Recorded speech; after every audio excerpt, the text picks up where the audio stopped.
uyiga qanday bordilaringiz? Chaqirardi, klient kelsa borardik, ishlardik. Ularni uyiga odam qo'yadimi? Ha. Qana nech pul berasizlar unga? 30 ming o'ziga, 30 ming bizlarga. Shunday beradimi? Faqat bitta o'zing borasanmi yo biron kishi boradimi? Dugonaning boradimi? Uyiga odam qo'yadimi u? U familiyasi nima uni? Familiyasini bilmayman. Qayerga turadi? Shu Bog'shamolda. Bog'shamolda turadimi? Eri bormi? Eri bor.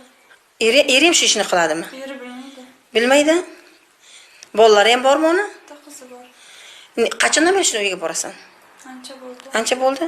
Dugonalaringga ham olib borasanmi? Boshqa yo'lni tanlasang bo'lmaydimi? Nima seni majbur qildi bu ishlarga? Ko'p. Bilmadim. Nimaga bilmaysan? Nimaga? Ha, pul topish kerak-ku.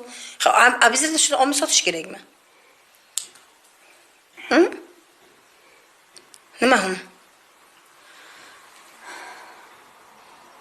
O'qimagan ekan, mana yozishni ham bilmayman. Nimaga boshqa ayollar bor-ku boshqa yo'lni tanlashga? Bizlar shuni yo'l qilish kerakmi? Umida opa, nimaga Umidaga borganimga yo'q, men uni qilmayman dedi. Nima oldiga ayta olmading shuni? Qo'rqdingmi? Nima bo'ldi? Nimaga? Nimaga qo'rqasan? Uni bu tashqi borayotgan joylaring bormi? Shuning uchun.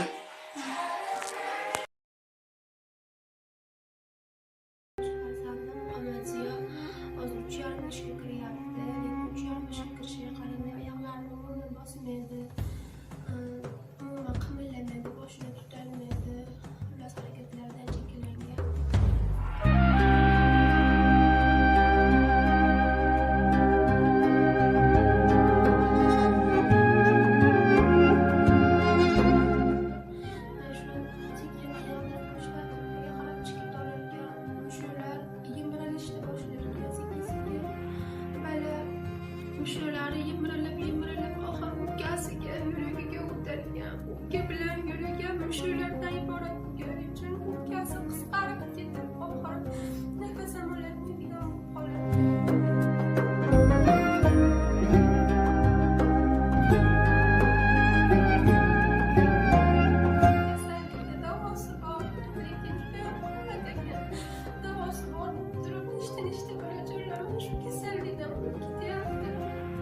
davası borligi uchun juda ham qimmat bo'lgani uchun men xalqimizdan yordam so'rashga